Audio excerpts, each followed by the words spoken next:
Et donc au niveau de ton cabinet, comment ça se passe? Les gens viennent te voir exprès pour un décodage ou tu fais ça au niveau de lors des consultations, lors des soins?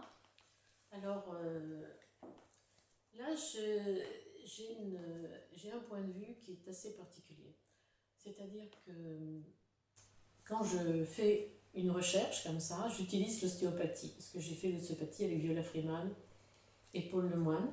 C'est-à-dire que la dent a un mouvement ostéopathique à E8. Je demande donc, connaissant le secteur de la dent et ce qu'elle représente, quelle est l'information dont la personne a besoin maintenant. Parce qu'au niveau des informations, c'est multiple. Mais elle dit aujourd'hui, elle a besoin d'une information. Demain, ça sera une autre et puis une autre encore. Donc, quelle est l'information dont elle a besoin maintenant? Et à ce moment-là, j'attends. C'est-à-dire, j'essaie de ne plus penser, je coupe le mental. Mon circuit ne passe pas du tout par le mental. Je coupe le mental et j'ai une image qui apparaît. Cette image, souvent, je ne comprends rien. Et ça me rassure parce que je ne suis pas dans le pouvoir, ni la manipulation.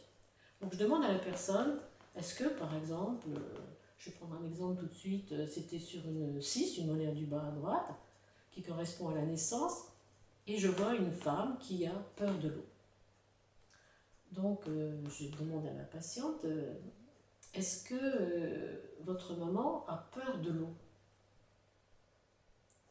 Et elle me dit oui, quand c'était une très bonne nageuse, et puis un jour un ami lui a enfoncé la tête sous l'eau, elle a failli mourir.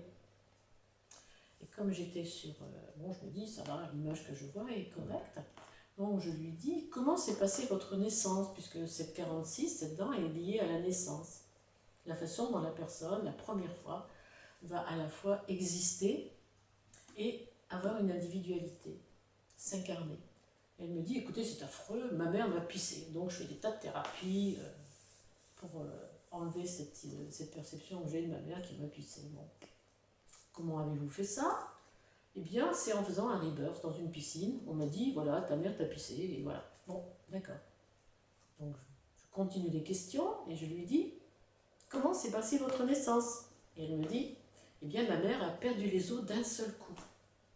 Donc je lui dis, mais écoutez, réalisez, votre maman a peur de l'eau, elle voit de l'eau qui sort de ses jambes, elle a eu peur de l'eau, mais elle ne vous a pas pissé. Donc à partir de ce moment-là, il y a un changement qui se fait au niveau de la perception et une modification. Et comme les émotions sont liées au stress, sont liées à la déminéralisation ou quelquefois à un problème congestif au niveau cardiovasculaire ou vasculaire simplement, on a à ce moment-là un changement au niveau du terrain de la personne. Donc au cabinet, je n'interviens pas systématiquement au niveau du décodage, ce qu'on appelle décodage, moi je dis plutôt lecture, et je ne le fais que sur la demande expresse de la personne, et si c'est simplement par curiosité, comme on va aller voir une astrologue ou qu'on regarde le thème astrologique dans une revue, je ne le fais pas. Parce que pour moi, l'interprétation doit arriver pour amener la personne à une conscience différente. C'est-à-dire, quand je fais ça, je ne suis plus dans le faire, dans l'acte, mais dans l'être. On touche à l'être de la personne et on modifie l'être. Et c'est une grande responsabilité que de modifier quelqu'un, justement, au niveau de ses concepts, de la façon dont il voit les choses. C'est pour ça que jamais je ne donne une interprétation directe. Je donne simplement une image, et quelquefois je peux paraître complètement idiote, et tant mieux parce que je ne suis pas dans l'ego. Et comme ça, la personne elle-même, en posant des questions, elle dit exactement ce qu'elle a envie de dire, et elle va jusqu'où elle peut aller à l'instant présent. Donc je n'enlève pas des défenses que cette personne elle peut avoir. Est-ce que tu pourrais nous raconter un décotage qui a été percutant, quelque chose qui a été qui t'a marqué, dont tu te souviens Quelquefois, il peut y avoir des douleurs non expliquées qui persistent, et puis en faisant une lecture comme ça, la douleur peut s'en aller. Mais ce qui m'étonne toujours, c'est le changement de perception que le patient peut avoir. Par exemple, j'avais un jeune homme qui vient me voir, et là, j'étais dans un autre contexte où je faisais carrément des consultations, justement, uniquement sur la dent. Donc, j'étais pas du tout au cabinet dentaire. Et donc, je lui demande pourquoi êtes-vous venu me voir? Il me dit c'est parce que ma femme est venue. Donc elle m'a dit de venir. Donc je dis c'est bien, ça commence mal. Et alors, qu'est-ce que vous avez aux dents? Et il me dit, ah oui, alors là j'ai des gros soucis depuis 15 ans, j'ai les 4 dents de devant coupées. D'accord? Un accident de vélo quand j'avais 12 ans, et j'ai perdu mes 4 dents de devant. Et ça a été une galère pas possible.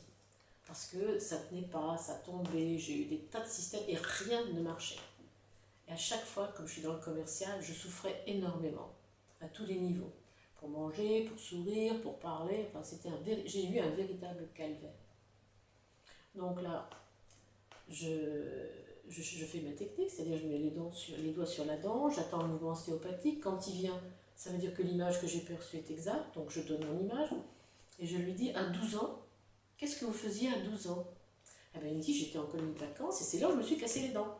C'est-à-dire, on m'a donné un vélo, j'ai pas voulu de ce vélo-là, j'ai pris un autre vélo non contrôlé, j'ai descendu la pente et je me suis cassé les 4 dents de devant.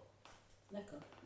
Et alors, en l'interrogeant, pour aller plus vite, pour faire plus court, ce qui se passait au moment où il était dans cette colonie de vacances, il avait une mère italienne, un père français. La génération suivante, c'était le contraire. En tout cas, à chaque fois, c'était un Italien et un Français. Et là, le grand-père venait de décéder. Donc sa mère était dans tous ses états. Ça crée dans la famille une grosse vague. Et lui, il avait ressenti cette vague monter jusqu'à lui, qui concernait ses origines, d'où il venait. Avec son père, sa mère, il était tout seul. Et donc, il a pris le vélo. En fait, c'était un accident qui se préparait et il s'est mis dans le mur tout seul. Bon, ça n'a rien changé. Néanmoins, ce que je peux dire, c'est que ça n'a pas fait repousser ses dents, mais il a été dans une joie intense parce qu'il m'a dit, maintenant, je sais que c'est moi qui ai créé la chose. C'est pas quelque chose que j'ai reçu comme une grande claque dans le nez. C'est quelque chose que j'ai monté dans mon inconscient et c'est moi qui l'ai révélé. Donc maintenant, je vais pouvoir accepter plus facilement toutes les prothèses ou même les implants que l'on va me mettre. Donc ça, pour moi, je trouve ça très intéressant. Voilà, si ça répond à ta question. Oui, tout à fait. En fait, ça permet aux gens de passer à autre chose, voilà. Hein, de sortir du stade de victime, voilà. Victime de l'accident, victime du dentiste qui n'a pas fait ce qu'il devait faire, victime du choc, du morceau de baguette qui lui a refait tomber ses prothèses. Donc du coup, il passe en stade de responsabilité. Voilà. Eh ben, écoute, ça c'est une merveilleuse conclusion. Merci beaucoup Michel, Merci. vraiment, je suis très touchée. Avec plaisir.